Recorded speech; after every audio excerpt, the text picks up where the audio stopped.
Welcome, listeners, to another episode of Listen, Learn, and Love, hosted by Richard Osler. We have an author, an LDS author on the podcast, Dr. Shawn Tucker, to talk about his new book. Welcome to the podcast, Shawn. Thank you for having me. I'm honored to be here. Shawn is joining us. He lives in North Carolina, in Elon, North Carolina, which I think is east of Greensboro. But he's joining us while visiting his son. You're in Manhattan, New York right now. Is that right? Yes. Listeners, let me introduce Dr. Shawn Tucker. He was born in Ogden. He grew up in Sterling, Virginia. He served in the Santiago North Mission, that's in Chile, from 1987 to 1989. So that puts him in his early 50s. He graduated with a degree in humanities from Brigham Young University.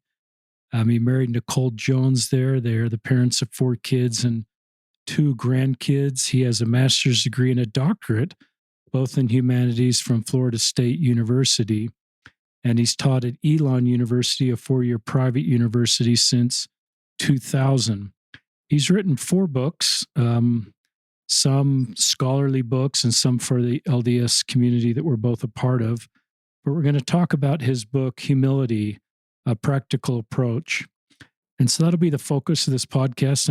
I'm excited to learn more about this book. I hope we all check it out and help us to do better as Latter-day Saints within our community.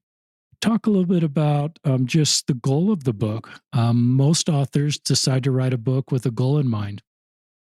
Originally, the goal was to make a lot of money. No, not at all. It's funny, my patriarchal blessing warns me of, to be humble. So I've always sort of so what does that exactly mean? Thought about that, ever since being a missionary and ever since. And so I back in 2010, I got a grant to develop a college course called Pride, Humility, and the Good Life.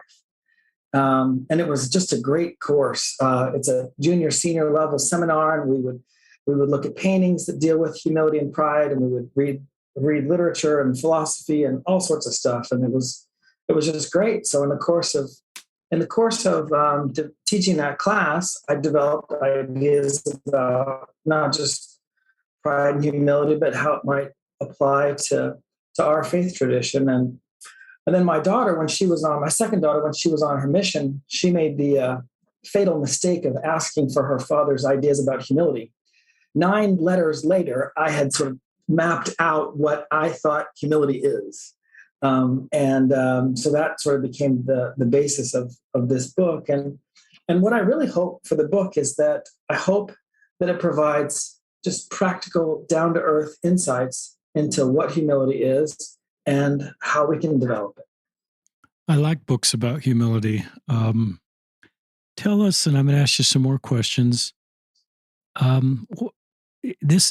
think this is a book individually that I should read and could read, and I assume it helps me look inward to see things that I perhaps need to change to be more humble and thoughtful. As we all do that collectively within the LDS community and with other communities, what's the benefit to us as a faith to be more humble? One of them is that I think that with humility comes a lot of peace. When we're not humble, well, one of the ways to think of this too is that President Benson, his very famous talk about pride, which relies heavily on C.S. Lewis's ideas about pride. One of the things that he says is that the opposite of pride is enmity. Now, this is a hard word to get your mind around in English because we just don't use it very much. Enmity is actually the opposite of friendship. We don't have the English word enemyship, but that's a boat from the other Navy. Enmity means seeing somebody as the enemy. When we're full of pride in our relationship to God, then we see God as the enemy. Instead of seeing God as a partner, instead of seeing God as someone who, in spite of all the difficulties, really wants what's best for us, we see God as the enemy.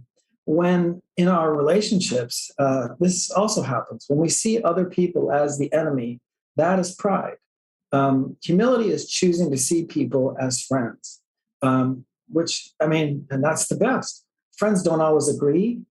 Friends sometimes seriously disagree, but there's a fundamental respect and affection and commitment to the best for each other. And that is exactly what humility provides. I love that. I introduced you with the bio, but tell us more about yourself, Dr. Tucker, and a little bit more about how this book came to be and maybe where people can find it. Listeners, will put a link to it in the show notes so you can find it and buy it if you want to. Yeah. So again, my parents are members of the church. Lots of family from way back. Was a member of the church, active member of the church growing up in Northern Virginia. My most important early life accomplishment was I was the Oakton Steak DJ for the youth dances. I know that doesn't seem like much, but if you grew up in Oakton, those dances were a big deal. That was really fun. I was served as a missionary, went to BYU. I've had different callings, taught seminary for a while, but just a pretty generic, regular member of the church. Nothing that sort of sticks out. Tell us more about how the book came to be then. You're underselling yourself because you've got a master's degree and a doctorate degree and are doing wonderful things professionally and in our faith community. So I think that's pretty cool, even though you didn't mention that. I'm going to mention it. But tell us more about how this book came to be. So originally I put together this book and it started with these letters to my daughter about humility. And then I sent it to the Maxwell Institute and they were like, yay, all right, we want to print this. And then like a year or two went by and I went back and I was like, hey, how's it going? And they're like, oh yeah, we forgot about this. Never mind. We don't want to print it. And which was a little disappointing. I'm not going to lie. That's honest. But the guy that I worked with, Blair Hodges, who's amazing, he said, looking at this, I know where you're going with this, but if you're going to write for a popular audience, there's some things that you can really learn about doing this more effectively. And of course I said, no way, I'm not listening. No, I didn't say that because that would not be very humble. He had a lot of great insights and really his advice was pivotal. Because then I went back and I really studied how to write books for a popular audience as opposed to an academic audience. And it was quite the learning curve for me. So I wrote this for this audience. I sent it to the Maxwell Institute and they were like, yeah, we still don't want to publish it. But they said, hey, you might want to try Deseret Book. This sort of sounds like it's down their alley. And so they were gracious enough to connect me with people there. And they said, yeah, no, we don't want to publish it. And then the gracious, wonderful people at By Common Consent Press, they looked it over and they said, we would absolutely want to publish it. So I was very excited and it's really been a great experience working with them. I like that you hung in there. I mean, a lot of people would say, if they're not even going to respond, I'm just not going to do this book. And there's maybe a little pride in that. Like, I'm going to show them by just not writing it. But I know Blair Hodges, terrific guy. And I love and I think this is good for younger listeners to just recognize that this wasn't linear for you to get this book produced. And it's, took, and you were kind of turned down and you're like professionally, have a lot of street cred, but then to be turned down by a couple publishers and, our friends at By Common Consent, I always get those, I always add the wrong vowel, BCC, saw the value in it and they've produced wonderful content. So I'm grateful that they published it. Yeah. One of the things that you learn doing a PhD is, that the P in PhD should stand for persistence. Because it's for everyone that does it, it's a long haul. And it seems like on average, there's 2.5 crises that happen in the process of doing it. And that does kind of train you for, if something means something to you, you're going to have to push through a lot of obstacles. So talk about, and again, listeners, the book is called Humanity, A Practical Approach. What are some of the common LDS misunderstandings about humility? So I think one of the most common misunderstandings, and after I say this, it's going to be really obvious. one of the most common misunderstandings is that there's a huge difference between humility in one's relationship with God versus humility in one's relationship with other human beings. And again, that just sort of sounds, well, of course. I mean, you're humble towards God in ways that are much more absolute and full. We should never be humble towards another human being the same way that we are towards God. But the problem is because we use the same term, then we end up saying, well, am I being humble in my relationship with my wife? Am I being humble in my relationship with these other people, with my bishop? And the problem is the same humility that we think of is all the same, whether it's with God or with these other human beings. And so I think that there's a huge difference in those. It's almost like the concept of faith. I mean, we always say, it's faith in the Lord Jesus Christ that saves us. You can have faith in lots of different things, and we understand that faith in the Lord is a very specific, important thing, and other forms of faith are what they are. The same with humility. Humility in your relationship with God is a very specific, very particular thing. Humility in other sorts of places or contexts is similar but quite different. To build on that, now you've got my interest because somebody told me I'm in Utah, listeners, and snow means the word snow is applied to lots of different things. And someone told me, and some of you may be Alaskan, they have a lot more vocabulary for snow because there's a lot more variance in snow, and they've developed vocabulary around that. And I don't have vocabulary. Snow is just snow, and ice is ice, and sleet. There's not much variance there, but I think you're helping us understand the word humility has a lot of different meanings. So maybe, talk about humility like to a spouse or to a priesthood leader. So and that's another place where there's distinction. There's humility is really different in your relationships with equals as opposed to unequal relationships. Now, the first thought is like, wait, why is anybody in an unequal relationship? Like that doesn't sound like a good idea. But we all are all the time. Yeah. Parents have an unequal relationship with their children, bosses with employees, therapists with clients, teachers with students, church leaders with church members. Those are unequal relationships. And the humility that's involved in those is different. A boss, employees are humble towards a boss.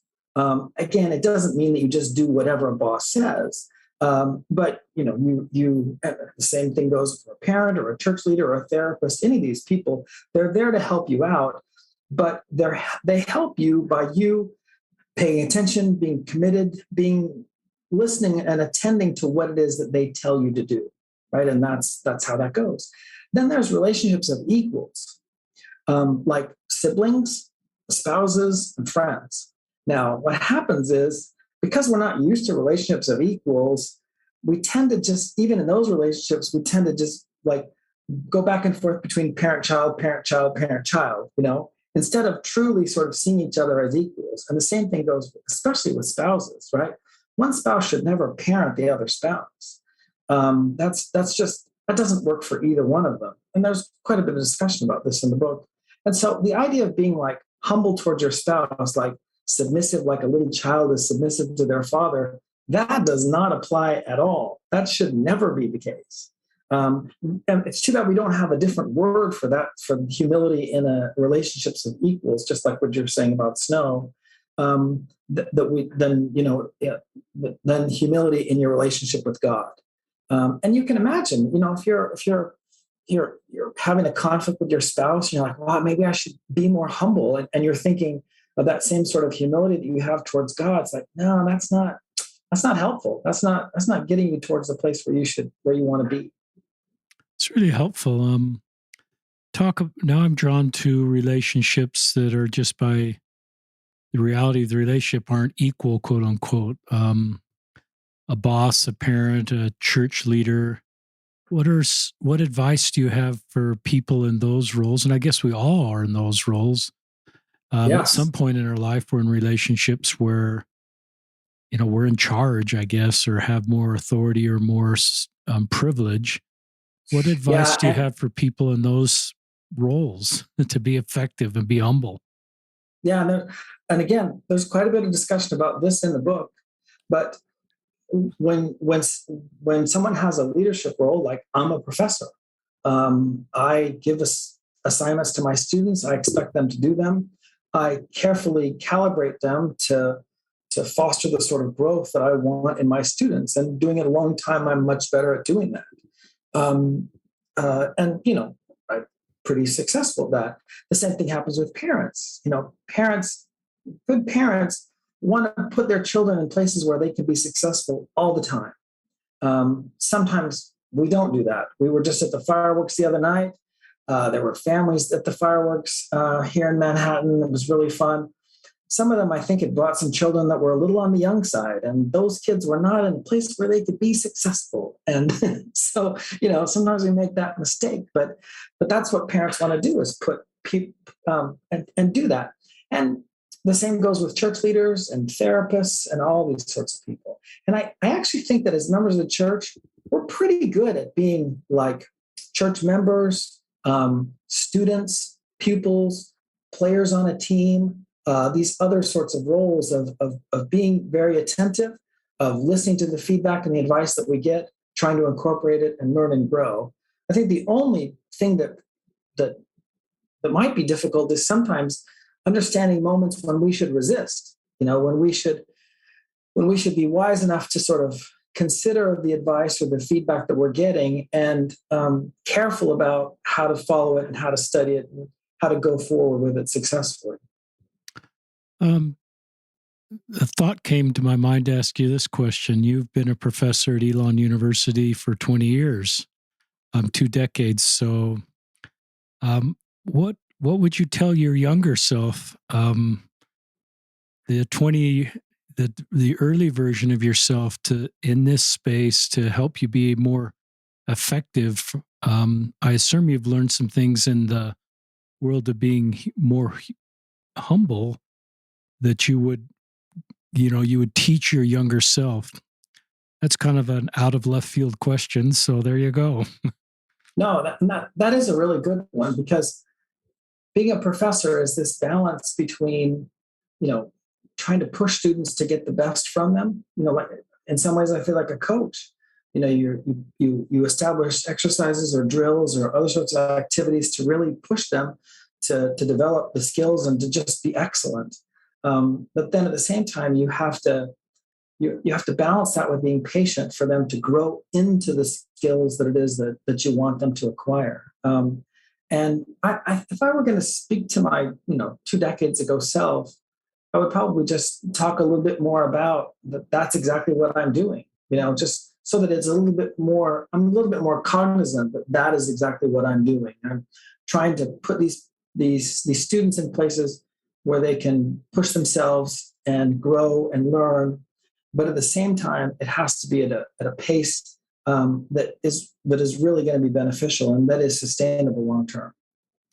And so as I hear that answer, I'm hearing I'm not a sort of opening doors, but they've got to walk through the door. That you're not pushing them through the door, which sometimes as parents or as people, we want to have these outcomes, or we see the open door and we want to kind of lead them through the door. I'm sense, and maybe sometimes that's exactly what somebody needs. I don't want to rule that out, especially as a parent situation or a local leader. But I sense maybe our job as leaders is to open doors and create opportunity. But people, in the long run, to be successful, need to kind of walk through those doors and learn how to do those and develop those skills on their own.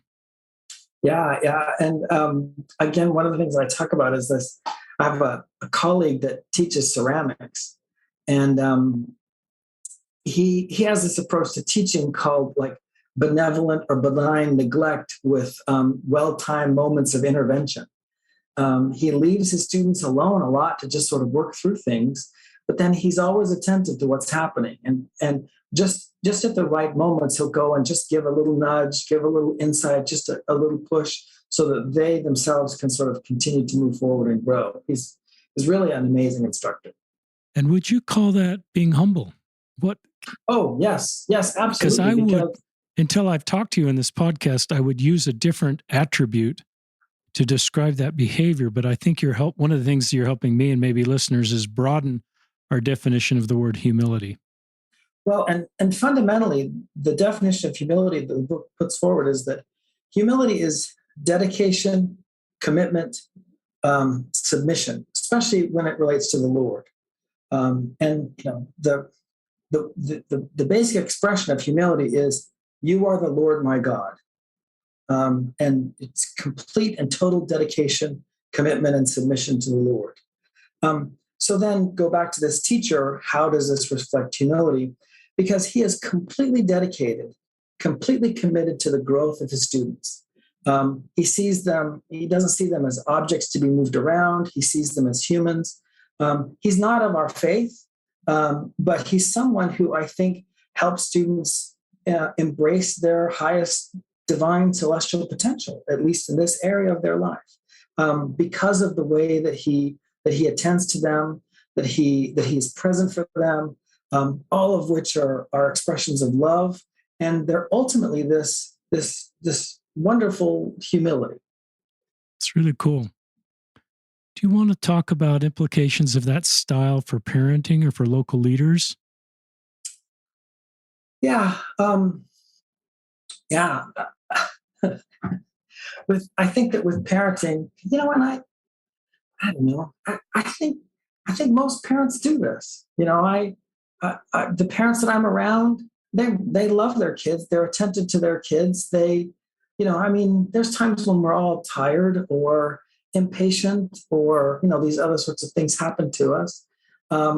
But at our best, which is almost all the time, we're attentive to our kids. We're trying to put them in places where they can be successful.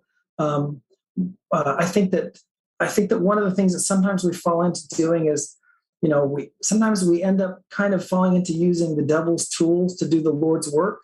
And when I say that, I mean things like pride, fear, and manipulation. Pride is by saying things to kids like, well, you're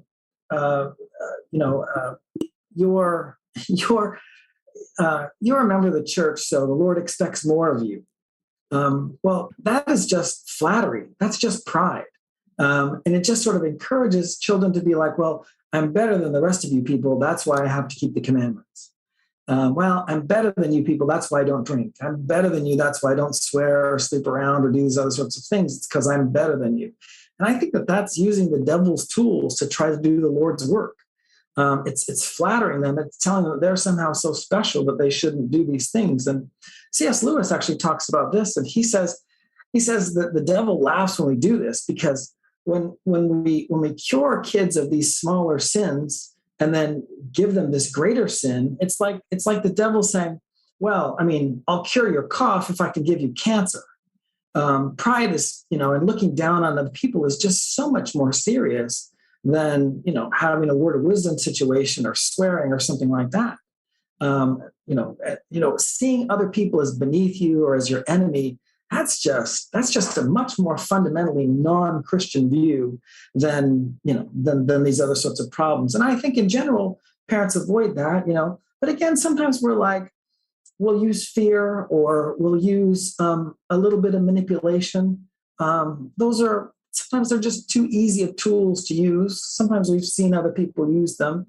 But I think that in general, we don't. We want them to feel free. We want them to embrace the blessings of the gospel and make covenants all on their own and be self-supporting and sustainable and do things because of their relationship with God. And we work all through their lifetime to make them increasingly more independent. It's a really good segment. One of the things, and this is kind of off topic, that I think a lot about on my morning walks, Shawn and listeners, is just dissatisfaction.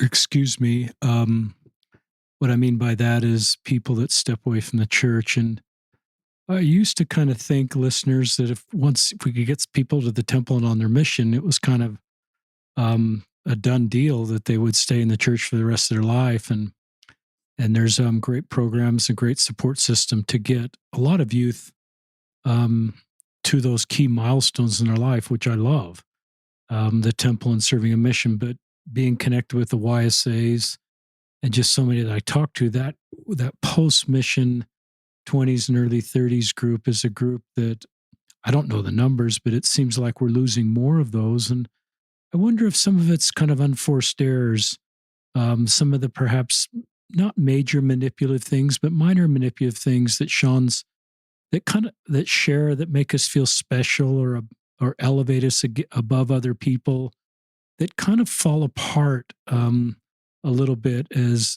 YSAs age up and see good in other religions, see good in other people.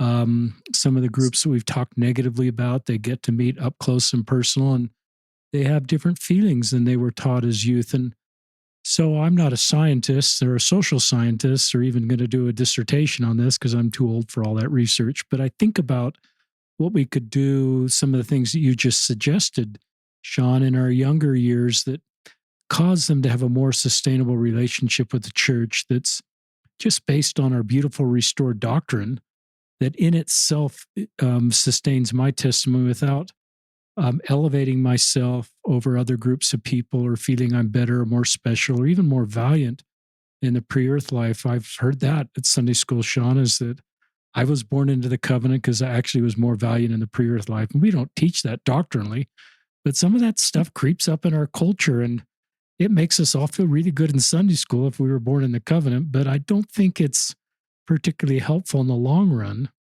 to maintain just this humility you're talking about. So I don't know if you got any thoughts on that or want to, or we can just kind of move on.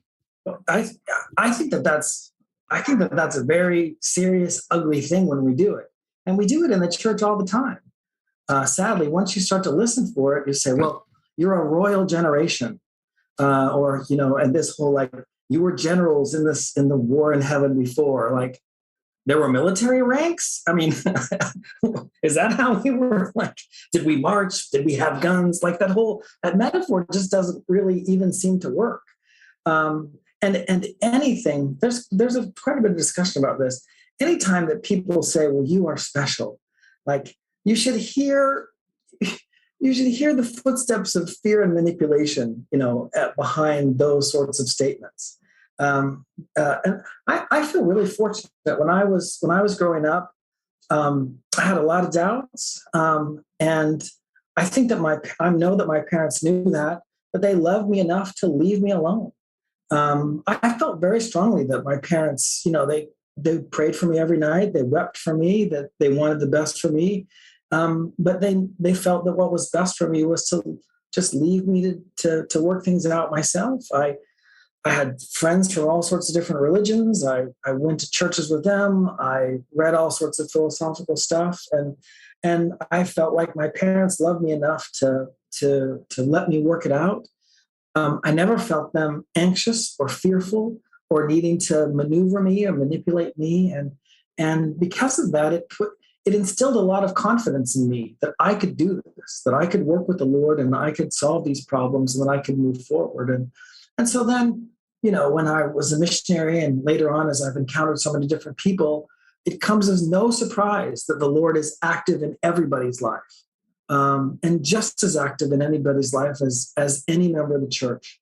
And it's very reassuring for me to know how much God loves each and every one of the parents of the children of our heavenly parents, and that those parents are actively involved in everybody's life, and that I am not special.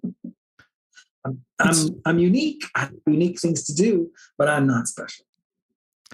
There's some nuggets in there that, I'll probably think about on my morning walk, but I think a lot about what we can do as parents with kids when we really have influence on them to some extent, in their teens and obviously before their teens. And that influence, maybe direct influence on day-to-day conversations, decreases, although prayers and things that we do, temple attendance, can have tremendous impact on our adult kids. So I don't want to change the equation. We don't have influence. It's just less maybe direct as we just let them self-determine. But I love some of the things your parents did. And I think sometimes, in our efforts to keep our kids in the church, that may work, but I worry we don't build some of the skills that your parents built into you during that time frame that have helped you navigate seeing good in other religions, the complexity of own religion in a more sustainable way. And everybody's personality and parenting style is different. So I don't want to create the feeling there's one correlate way to do this, but I think parents should act on impressions they feel. Why do you stay in our church when you see good in other churches and you don't feel special?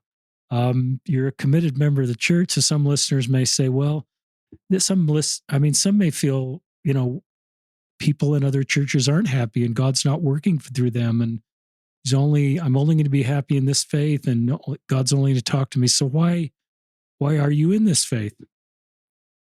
Well, yeah, for me, and this is just a great question. I mean, at this point, I feel like this is my home, and I feel like this is where God wants me.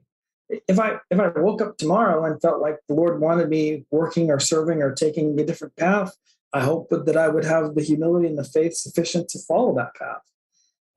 But this is where I feel at home, and this is where I get to contribute. And I just I feel really blessed that these people will have me. I mean, I don't know. I'm kind of weirdo. I got a weird sense of humor, and I love my North Carolina ward because it's just a huge variety of people, and they welcome me, and I feel at home there, and I'm really grateful for the people that I get to minister to and that I get to work with, and I just feel like this is where the Lord wants me. And again, that's where I'm at. I love the doctrine. I have a testimony of all the teachings. I love all that stuff. Fundamentally, it's just, I feel like this is where the Lord wants me. So it's a great answer. So thank you for that. And a lot of our listeners perhaps are trying to figure out an authentic way to stay in our church as they're working through complicated things. So your example is helpful. Talk a little bit about, I'm going to ask you a question here about the book's description. You say something interesting. You say the book talks about, quote, a mastodon hunter named Doug, who is the reason you sometimes feel inadequate. What in the world did you mean by that? And I hope I said mastodon correctly. Yes. Okay, so you have to picture these three hunters. They're mastodon hunters. They're in the grass. They see this mastodon in the distance. They've got their spears. They're all working together. On the signal, they all hurl their spears. They hit this mastodon. They hit it, but it's not enough to sort of bring it down. So they've got to chase it down, follow it, finish the job so that they can take this mastodon back to their group. And it's going to be great, right? It's going to help provide food and everything that this group needs, right? Except here's the problem. There's supposed to be 4 mastodon hunters, right? But one of them is just, he fell asleep and he needed a break and he needed a little me time. And so he wasn't there to help out, right? He's and his name is Doug, right? This is Doug. He's kind of lazy. He's kind of unreliable. He's kind of a slacker, and people are like, we really need your help. And Doug's like, well, yeah, I'll really try to make it, but he doesn't. Right. And so Doug, what do we do about the situation with Doug? Right. How do you solve a problem like Doug? Because Doug actually turns out to be a big problem, because once Doug gets back to camp or whatever, he's still going to be eating the meat. But the problem is, like, the 3 hunters, they're going to be upset because Doug wasn't there to help. They had to do a lot more work because he wasn't there. Everyone's going to get this meat, but they're like, why should I keep working when he is slacking? And it really sort of brings the group down. Another example of this is, like, especially with my college kids, if I ever want them to really hate me, I have them do group projects. Especially if I assign the groups at random, students just hate this. And the reason for that is because of the Dougs in the group. The people in the group who just don't do their part, right? Who don't really contribute like they're supposed to. Because this gives extra work to other people, but it's also really discouraging. It just it just, nobody in the group wants to work hard. And actually, if my students did group work, the learning outcomes can be much stronger having a bunch of people work together than just as individuals. The same with this hunting a mastodon. No individual could kill a mastodon and drag it back. It takes a group. But you really need this group to all work together. And the Dougs of the group are really a problem. They're a problem because they can bring down the morale of the whole group. They take without contributing. And again, if you get enough of these, it can make the group fall apart. It can make it so it's at least not as effective, and it ultimately threatens the group itself, right? So this is a big problem. The technical term for this is the free rider problem, right? It's a real phenomenon, but we'll just call it the Doug dilemma. So there's two solutions to the Doug dilemma. You could kill him. Now, I know that doesn't sound like a great solution right off, right? There's a whole moral ambiguity, right? But if you kill Doug, you make it clear that the group is not going to stand for that stuff, right? Right off the bat. If you kill Doug, you also you get rid of one more mouth to feed, right? And you make this, again, you make this strong statement. But I think a lot of us are uncomfortable killing Doug, right? Part of the problem is that then once you start to kill Doug, like, when is this going to stop? It's all sorts of stuff, right? So we'll take killing Doug off the list. But those three hunters, when they're coming back with this mastodon, what is it that they're going to do? They're going to talk trash about Doug the whole way back, right? Because they're frustrated, they're angry, they're tired. They did all this work because Doug refused to do his part. And once they get back to camp, what are they going to do? They're going to make sure everybody knows that they did all this work and that Doug wasn't there. They're essentially going to gossip about Doug. Now, this seems like a terrible idea, but gossip is actually pretty darn effective, right? Doug is going to get the message pretty quickly that that what he did is not up to snuff with the group, right? And he's not going to get the best portions of meat. He's not going to, if he does sort of marry, he's not going to get the best high status mate or anything like that. Like, all this is going to happen as a consequence of this stuff. Gossip is very effective in sanctioning this. The other thing is that, let's say they start to gossip about Doug, and Doug realizes, wow, this is a problem. And what if Doug changes his ways, right? Doubles his efforts. Well, then suddenly this gossip did a great thing, because now Doug is working and contributing. Now everybody's learned this great lesson about how everybody should contribute, right? Now everybody's pitched in even more, and gossip was the thing that did that, right? And it seems terrible, right? So on the other side of Doug, you have people that are really effective in the group. We'll call those people Beverleys. The Beverleys work really hard, and they have a reputation for working hard, for contributing, for doing a lot of stuff. And there's also going to be gossip about Beverleys, but it's going to be positive gossip, right? So now you've got this group, and they're talking trash about the people that are doing poorly. They're saying really positive things to one another about the people that work hard. They're going to teach their children these lessons. Oh, be like Beverly, don't be like Doug. Like, this is what's going to be part of the group, right? But there's more to this. Now you've got everybody judging the Dougs and everybody judging the Beverleys. You've also got the Dougs judging themselves, hopefully, and the Beverleys judging themselves, hopefully. And now you have this group where everybody is judging everybody, including themselves, and everybody is comparing themselves with everybody else, right? Which, again, just sounds horrible, right? But the question is, how do you solve the Doug dilemma?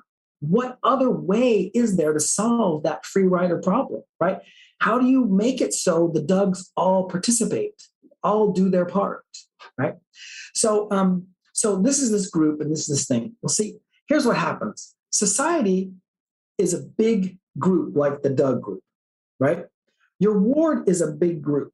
Your family is a big group. These are all groups, and they all deal with the same free rider problem, right? Every ward, that's the same thing, is everybody can contribute. Who's contributing? How are they contributing? We look at this all the time. We're constantly vigilant about this, right? And again, in some ways, it looks like the natural man comparing, judging, gossiping all around. But there's a good reason for this. It's because society needs to solve this problem. And that problem is the free rider problem. And if we're forgetting how important that is, remember those group projects. We can't afford to have too many people not doing their part, because now you're not just your group project in your class falls apart, but society falls apart, and families fall apart, and wards fall apart, right? So this is a big situation, and it has to be dealt with, right? And gossiping is still better than killing. And there isn't sort of another solution for this. So now we start to look at this, and we realize that everybody's judging everybody, everybody's looking at everybody, everybody's comparing everybody, and everybody has this internalized standard, right? But, and some people are going to feel like they don't add up, like they're going to judge themselves and compare themselves, and they're going to feel inadequate, and they're going to feel all this stuff. And that's exactly what we have. That's exactly what we have in society. Everybody from time to time feels like they don't measure up, like they're inadequate. Or they feel other sorts of things. They feel jealous of this person, or they feel envious of this person, or they feel superior to this person. And we have all of these problems that are there, right? And so we have this, that's the Doug dilemma, right? It's the free rider problem. And that's how it brings us to the place where we're at. And that's how society is. In other words, this feeling that we're inadequate, this comparing and judging, it is built into the way society is, and there's no way around it. It is the water in which we swim, and there's no way of getting out of the water. So when we talk about judging and comparing and looking down, and we say that we shouldn't do this, that's all fine and good, except society wires all of us to do it all the time. So how do we deal with this, right? That's the dilemma, and that's why it's there. So in the book, I provide 3 practical solutions to the Doug dilemma. Like, how do you deal with this situation, right? As an individual, when you feel inadequate, or you feel like you're comparing, or you're judging, or whatever, right? So let me give you an example first. Last Sunday, I went to church with my son. We're in the young single adult ward in Manhattan. That's a great ward. Let me just tell yes, it's a great ward. That's its problem. There are all these young, super accomplished kids. They're doing all sorts of fabulous stuff. And you just sit there and you go, oh my gosh, and you feel inadequate.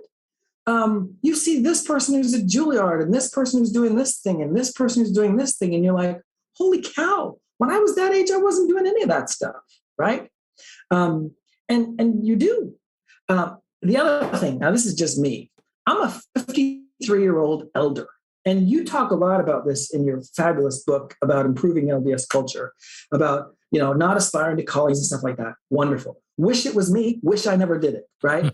But I'm still cognizant of that. And right. When I'm in a singles ward or any place like that, I'm like, this guy's a bishop. I've never been there, right? It's honest. And it seems stupid and petty, right? But again, I think back on that and like, that's because of Doug. It's all Doug's fault. It's because of the free rider. It's because we are socially wired to judge, compare, and look around all the time. And there's good reasons for that. Okay, so 3 practical solutions to the Doug dilemma. They all start with H. The last one's going to be humility. We'll build to that, okay?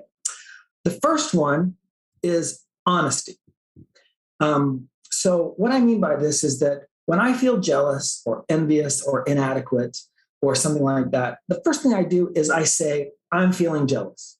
I recognize this thing. I give it a name and I put it right out there in front of me, right? And I recognize that this is what's going on. And I got to tell you, just doing that is super helpful because it takes this amorphous, cloudy fog and it substantiates it into something concrete that I can look at and see. And then I'm not caught up in the thing. Then I can actually look at the thing and I can say, oh, I'm feeling jealous. Oh, I'm feeling this. And then I can say to myself, why is this? It's because of Doug. It's because of the free rider problem. It's because society needs me to look at other people and to compare, right? And I wish I didn't, but I'm actually wired to do that, and it has an important social function. So the first thing I do is I'm honest with myself. This is what I'm experiencing. And I think about those feelings. The other reason for being honest about it is that these feelings of jealousy are sort of like a bomb, right? And if you just pretend the bomb's not there, then it's just going to go off whenever, right? But if you actually take time and examine, this is why I'm feeling this way. It's a consequence of the free rider problem. It's because socially I'm wired to do this. Then I can look at the bomb and I can dismantle it.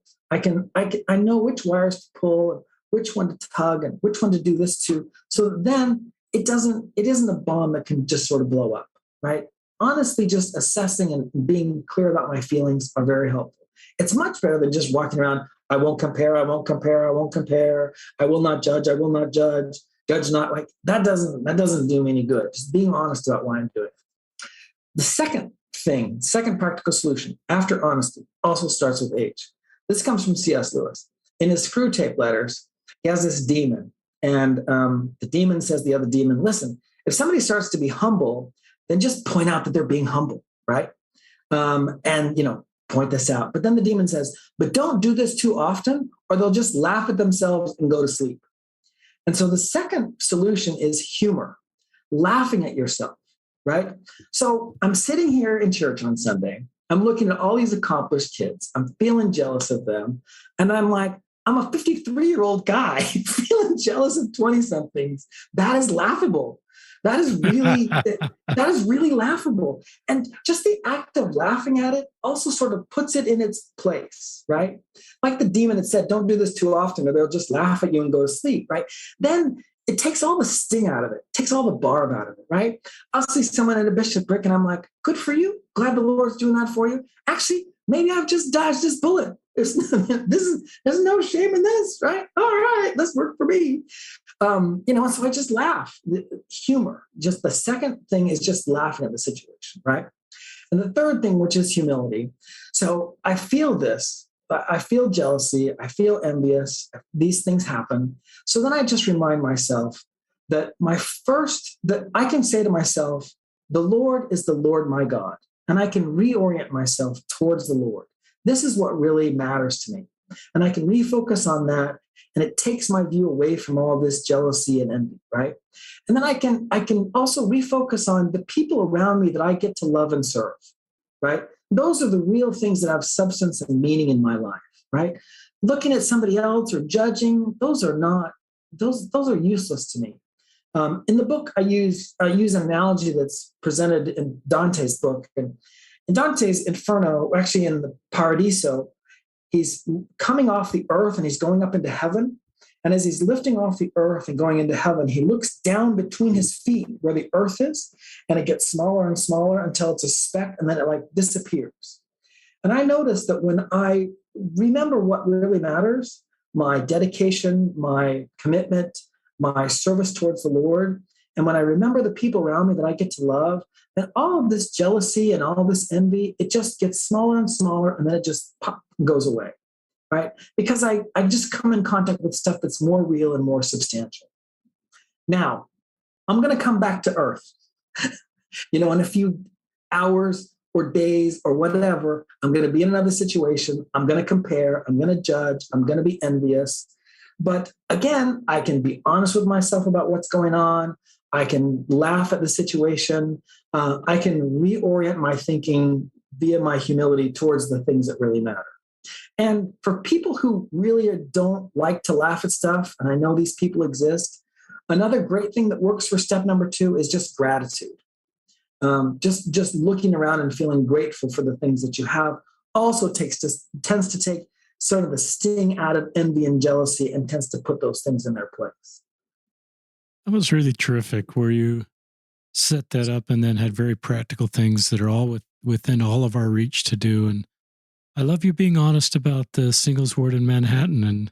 And then I love how you just use your humor to sort of process that situation. That was a really good segment. I went with my daughter to that YSA ward in Manhattan, and it was last summer. Could have been the summer before. I lose track of these things, but this is a complete tangent, but I always love to go to Elders Quorum. It happened to be the Elders Quorum week, and I don't say anything. I don't like to be the old guy that uses his time in Elders Quorum to sort of have a young group and spouts up all his wisdom. I don't have much wisdom, for one thing. But I was really impressed just with the honesty and the vulnerability and the authentic communication that occurred as that Elders Quorum just got in a round circle and talked about real things. And terrific culture often our YSA's wards have, where the kind of things you're talking about, Shawn, are the kind of things that would come naturally to a lot of YSAs. And Yes. as they're trying to do better and create honest, authentic humility and humor as part of our culture to help Latter-day Saints feel like they belong. The book's so that was a great segment. Thank you for that. The book's conclusion is about the joy of being normal. What is the joy of being normal? So this goes back to what we discussed earlier about being special. And sadly, I think we get a lot of mileage out of talking about how special we are, especially those darn youth. We're just seem to always be telling them how darn special they are. And I understand this, and we have a divine nature, we have divine potential, and each of us is unique. But none of us is special. None of us are special. No calling makes you special. No membership in the church makes you special. No degree, no family status. Nothing makes you special. You are just normal. But here's the thing. Here's the thing that happens with normal people. For every normal person in the world, if there was only one normal person in the world, Christ still would have come down and died and suffered and resurrected just for that one normal, regular person. That's how important we are. That's our wonderful divine importance, and that's every person, because we're all normal, and that's that. And it doesn't matter who you are or where you're at. That's what is really important about each of us. Is that we have heavenly parents that love us, that they sent a Savior for each one of us, and that through His atonement, we can find happiness in this life and satisfaction and joy. We can find trials that push us to really grow and force us out of our comfort zone and really push us to develop into the people that they want us to become. And that is what it means to be normal. That's helpful. Talk about, we often do talk about Latter-day Saint youth as the royal generation special. And there's a side of me that helps. There's a side of me that even recognizes sometimes giving people those positive labels help them rise to a level that they might not rise if we just talk to them as normal. Any thoughts on that for our listeners thinking, well, I want to sort of give them this bar to work towards, but maybe you're also talking about anything that sort of creates enmity or anything in our language that elevates. And I think that's the pride of comparison that President Benson talks about. The pride of comparison. I think one of the things he talked about it's comparative in nature. It elevates people above. And so maybe you're helping us realize when we talk about we're special, that's comparative to other people versus just our divine heritage of heavenly parents. Yeah, because we can say each one of us is unique. That's not a problem. We can say each one of us has important work that only we can do. That's everybody. It doesn't matter if you're inside or outside the church. The problem is when we tell youth, especially, that they are special, and then when they do something that's beneath their standards or something that special people shouldn't do, then they feel like a fraud. They feel like this mighty oak that's actually hollow in the middle. And on the outside, it looks big and important and sturdy, and maybe it provides shade or cover for other people. But inside, it feels like it is an empty husk. And it can't be honest or genuine or authentic with anybody. And it's just a mess. It's a huge mess. So instead of we don't need that. We can just be normal. That's plenty good. We can remind ourselves that we're important. We can remind ourselves that what makes us important is that the Savior came, even if it was just for us. We can remind ourselves that we have a unique work that no one else is asked to do, that we get to participate in. All of those things are wonderful. And they remind us that, again, it doesn't matter if you're in the church or out of the church. It doesn't matter any of those sorts of things. Those sorts of things, by the way, are important in the gossipy Doug world, right? That's how society keeps everybody doing stuff, right? Society wants to keep all of us working all the time, super busy, right? That's not what the Lord wants from us, right? The Lord doesn't want us doing that. The Lord wants us loving the Lord, loving who we are, the understanding and loving the mission and the role and the things that we get to do, loving the people around us and the opportunities we have to lift and build and serve them. I love that. And, I'm thinking back to this Sunday school class where there was this inference that if you were born in the covenant, you were more righteous in the pre-earth life. And I thought of reverse engineering came to my mind is I don't think we can infer anybody's station in this life and reverse engineer. I think the only reverse engineering we can do is that we all voted for the same plan. And because of that, we're all here. And maybe that all makes us all equally special. I'm okay with equally special and equally unique. And some of the things I think it's when we're elevating ourselves or elevating people around us. And so I think that woman in Afghanistan that is raising 3 kids, who knows where she was in the pre-earth life compared to me. Yeah, I was born in the covenant, and and we could go down the road of differences, but I think I'm equally as normal as she is and fulfilling God's mission equally, I would hope, and would stand accountable for God equal, hopefully, in just the way we served and what we did in our circle of influence. And I like that. I don't like things. Steve Young wrote a book, listeners, called The Law of Love. It's a Desert Book, and I sort of involved in that book. But he does talk like you, Shawn, when he talks about we want to feel special. And there's probably an inherent human need to feel special. But his point, if it lifts us above other people or causes us to feel we're better, then there's enmity there. It's not consistent with the Christ-like attributes that we're supposed to develop, even though it's a natural feeling and we feed that. I think to your point, sometimes as parents, is in our culture, and how that may not be helpful in the long run for people and developing self-worth. And you referenced this chapter, listeners, in the book I wrote about improving Latter-day Saint culture. I talked about chapter 2 is measuring our progress in life by coming to Christ, not by callings. It was the most vulnerable chapter I've ever written because I just talked about how I recognize I got hardwired to measure my worth by church calling, something outside of my control. And there was so much conversation around this subject growing up that's the way I saw develop worth in older men. Role models in my life was not their Christ-like attributes that we talked about in Preach My Gospel, chapter 6, but their callings. And it didn't mean to take away from anybody that has a major calling, but it's meant to develop self-worth on things we control.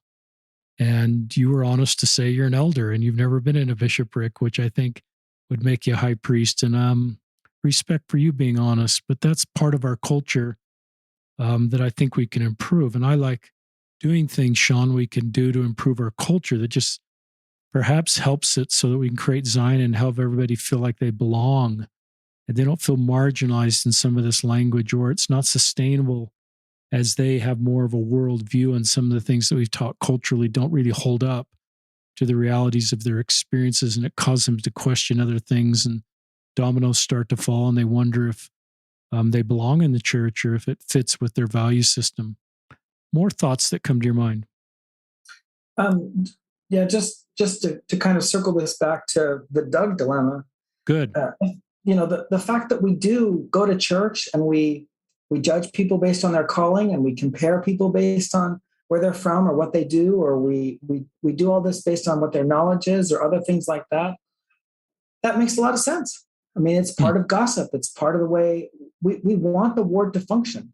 And gossiping is part of the way that we encourage everybody to do stuff, and it's an ugly way, granted. It's a natural man way, using King Ben's idea of the natural man that's an enemy to God. It's absolutely that, right? But we don't have to live by that. We can be honest about it and see it for what it is. We can laugh at the times that we fall into this, but then we can be humble and we can recalibrate our thinking so that instead of this comparison, lone and dreary world, natural man judgment and conflict in order to get people to do stuff, we can just focus on the Savior, focus on the unique responsibility and role and opportunity that each of us has, and we can just go forward with faith in doing that. And I think that what happens, so this is one of the things that the church provides as an answer to the Doug dilemma. The answer to the Doug dilemma is humility towards God and humility towards each other. Because once we start to do this, then once everybody's focused on the Lord, understands that the place that they have, works to the best of their ability with what it is that they can do, then we don't feel the need to compare as a way to get everybody to do their part, right? And over time, we can slough off this tendency to solve the Doug dilemma with gossip. And we can have another foundation, another way in which we do this. But I'll tell you, so long as we're telling the youth, don't do this because that's what the non-members do. Don't do this because then this is only going to continue, and it's only going to pollute and clog the environment that we could have. I like that. I think of one of my favorite institute teachers as you're speaking, S. Michael Wilcox. He's been on Faith Matters, and my wife and I have heard him. My wife heard him first talk about the compass concept, and this is like an old mechanical compass with foots. And he talked about, keep for him his fixed foot, 1 foot of the compass that stays steady is in as a member of the church, but his other foot isn't right next to it. It goes way out. And he sees good in other religions and he wants to learn from other religions. And he has holy envy when he sees things in other religions that he sees good the way they do things. And it doesn't cause him to pick up his fixed foot, but it just enhances his life. And part of it, I think, Shawn, is his humility to extend that other foot of his compass way out there and see how other religions maybe do Good Friday a little bit better, Easter, but also recognize our beautiful restored doctrine. And I think there's a humility in that sort of mindset, and maybe a more more long-term, sustainable approach to our own faith when we can extend that other foot out there and just see good and be humble enough to do that and see good in other traditions and not be triggered by that or not feel a need to feel special by seeing good in other religions and seeing the way other people bring value to the world. So I thought of that a little bit as you were talking about what we can do better.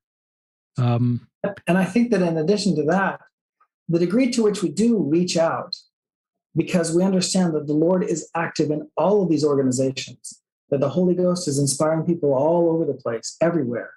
The degree to which we don't do that is the degree to which we have fear instead of faith. It's the degree to which we have enmity instead of humility. It's the degree to which we want to hold on to the little thing that we've got, because we think that we have to hold on to it in order to remain special. But the more you try to hold on to that little thing that makes you special, the more you are absolutely going to lose it. I love that. I love fear versus faith. And I think about our doctrine should allow us to do what you're inviting us to do from a doctrine. We should be the best at this as any faith in some ways because of our understanding of the plan of salvation. They were all up there in the preexistence together and voted for the same plan. We're all spirit children of heavenly parents that love us individually. We can have a personal relationship. And this person, whoever it is that's, in a different space than we are, at the end of the day, our spiritual brother or sister.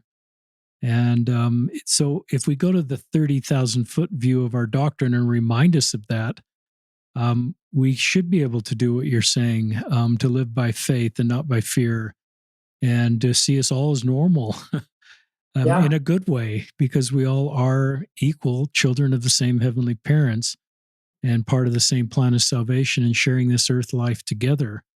So let me say something that's meant to just tease you a little bit and Good. pull just a little bit. And that is this.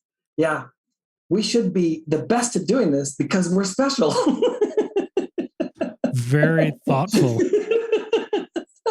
I See, love that. that's how it keeps getting in. I mean, we're just so convinced how special we are that then when we see something good, we're like, we should be the best at that too. And that's actually your humor too. And I love that and I would guess you do that with your students and people around you. And it's a good thing. Yeah.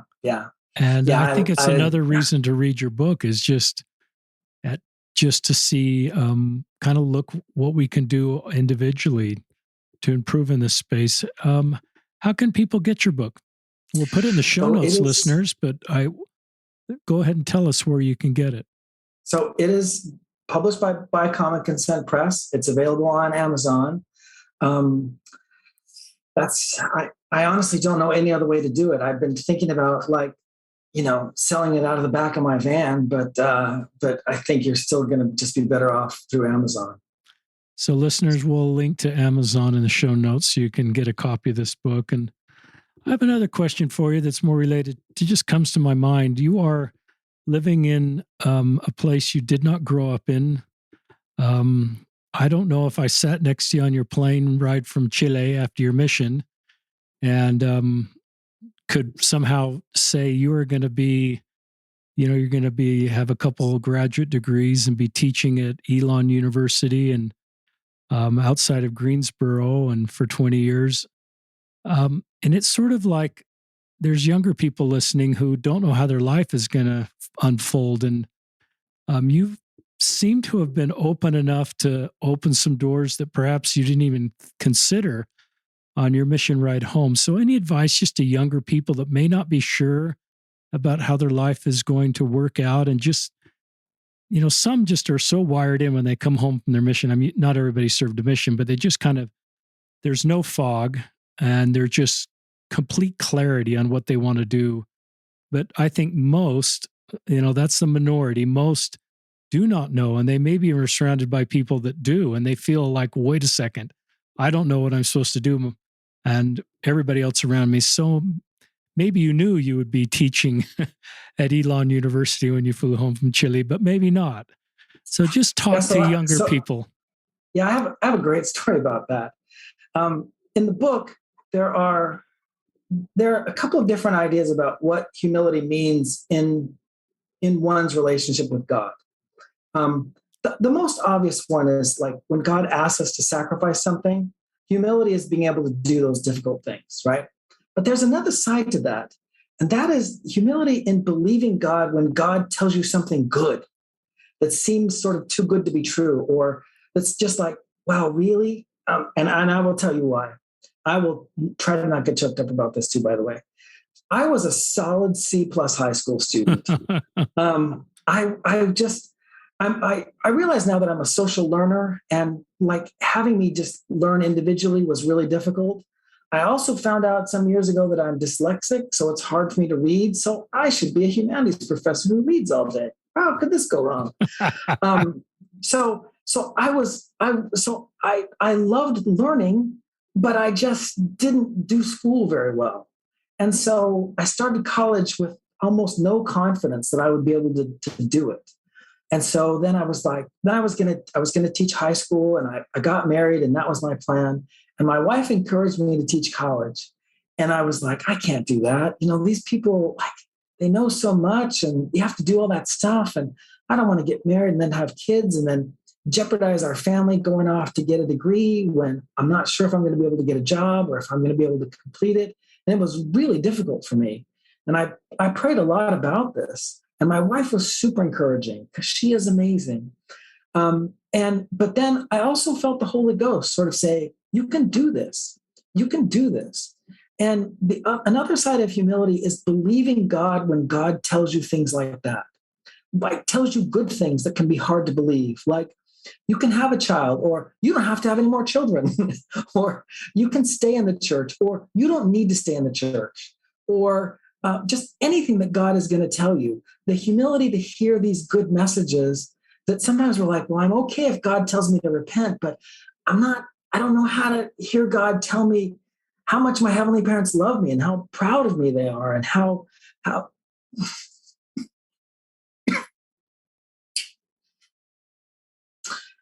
how glad they are about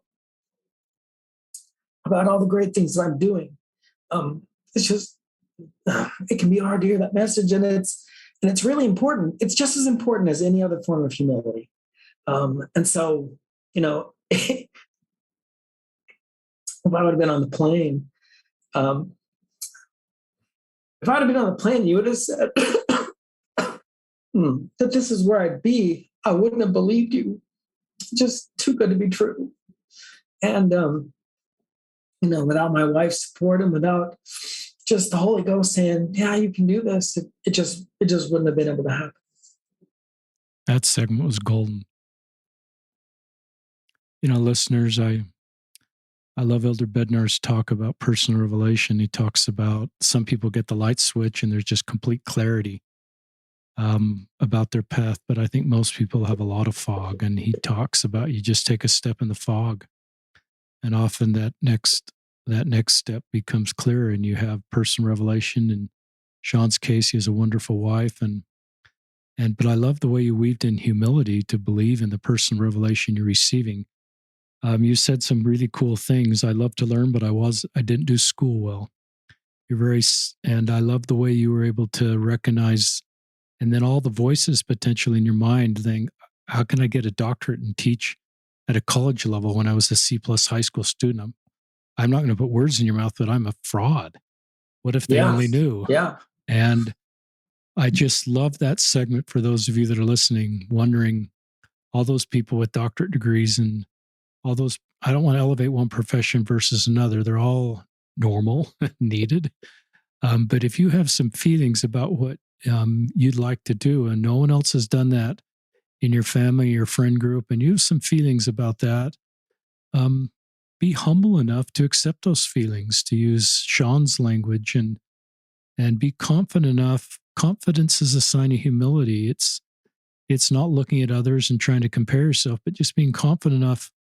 I've always felt as a business owner that ability and motivation were the things I was looking for, but the tiebreaker was motivation. And part of that is just quiet humility, that you're motivated, that you can do this. And I love, back to your school thing, that you became aware that you actually love to learn, but schoolwork, we've got a kid that is a little bit wired like you. He loves to learn, but his schoolwork was the grades that showed up on his report card. And he's found a career that really matches his skill set, and he's thriving in that way. And it's a career path I never imagined for a kid. And so sometimes as parents, we don't know the right path for our kids, and we need to, make sure we're opening doors for them like you did with your students, so that they can receive the personal revelation that they need to walk the road they need to walk. But that was a really golden segment, Shawn, just for younger people listening. So thank you. We're at the end of this podcast. Anything you want to add, Shawn, that's come to your mind? Yeah. So I finished my PhD. I went back to my high school. I went back to one of my favorite teachers. This is back in Sterling, Virginia. Yeah, back in Sterling, Virginia. Went back to one of my teachers, told her I got a PhD. She looked at me like, they must just be giving them out now. So it was, I don't know, it was really funny. So I mean, it's been a pleasure to be on this podcast. I mean, my daughters are so excited I'm on this podcast because they listen to what you do, and it's just such wonderful, important work. And just to be able to contribute just my little bit it means a lot to me.